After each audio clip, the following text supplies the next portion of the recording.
If you're visiting Bordeaux, France, one of the first things you'll want to know is how to use the tramway system. This public transportation network is an easy, practical, and inexpensive way to visit the city.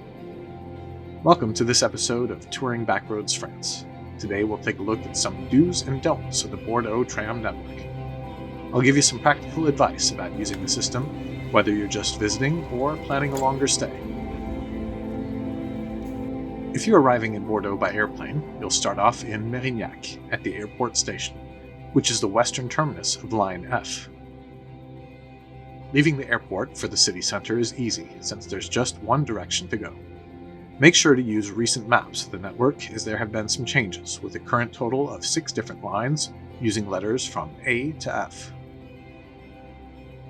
Everything on the network converges in the city center, and primarily the center stop of Quinconce, where all the lines, except A and F, meet at one central stop. These tram lines are generally running 24 hours a day. For a direct route between the airport and railway station, the Gare Saint-Jean, all you need to do is take line F. Number 1. Do purchase a ticket before boarding the tram. Located at each station stop, all tickets can be purchased from an automatic machine. Instructions are available in French, English, and Spanish. The fare, as of spring 2026, was €1.90 for a single trip, with prices progressively cheaper if you buy multiple fares of 2 or 10. Each fare is valid for 1 hour. You can use the same individual fare card for as many people as you want.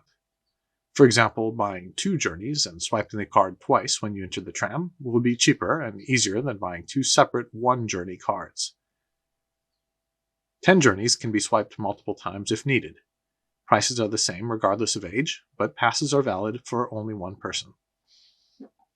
There are a number of different ticket options, so I'll put a link to the official website below. Best to contact them if you have questions about the fares. Number 2.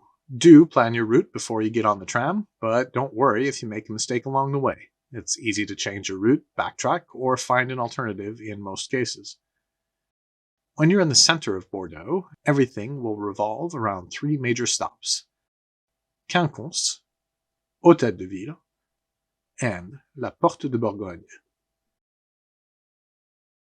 All 3 stops are within easy walking distance from each other, and you can reach all destinations from at least one of the stops. Number 3. Do make sure to verify the letter of the tram you get on, since multiple lines use the same platforms. If tram letter E is leaving Quinconce and you want to go to the railway station, but you do have to switch at La Porte de Bourgogne for tram C, D, or F. Number 4. Don't get on a tram if it's too crowded. They run every 5 to 10 minutes during busy hours, so waiting for the next one is usually the best option. Standing at one end of the platform can also alleviate crowded conditions, if you prefer to have a seat for the ride. Number 5. Do allow enough time for your trip. Trams are subject to frequent stops, delays, and traffic conditions, so always leave extra time if you have to catch a train or a flight. Estimated travel time from the railway station to the airport by tram in Bordeaux is 45 minutes, so it would be best to plan at least an hour minimum. Surprisingly, these tram lines cover a much longer distance than you might expect when you're riding them. The frequent stops and starts can give the impression that everything is much closer together than it actually is. So if you're stuck walking, riding the bus, or looking for other ways to get around, it will likely take you much longer. This clearly makes the tramway a practical and inexpensive solution for getting around the city. While you're in Bordeaux, be sure to check out some of the many parks, museums, shops, and restaurants in the city. I'll look at some of those in another episode about Bordeaux. If you're an avid mobile app user, there's a free TBM app you can download. I personally didn't find this too helpful, since I prefer planning my own route, but that's probably just my old-fashioned 20th century nostalgia coming through. If you find this helpful, make sure to hit the like button and subscribe to the channel. Your support is greatly appreciated. Make sure to check out some of the other playlists on the channel too, from the history of Nouvelle-Aquitaine, the Knights Templar, automobiles, and railways in France. There's a lot to discover on Touring Backroads France. Bye for now, merci et au revoir.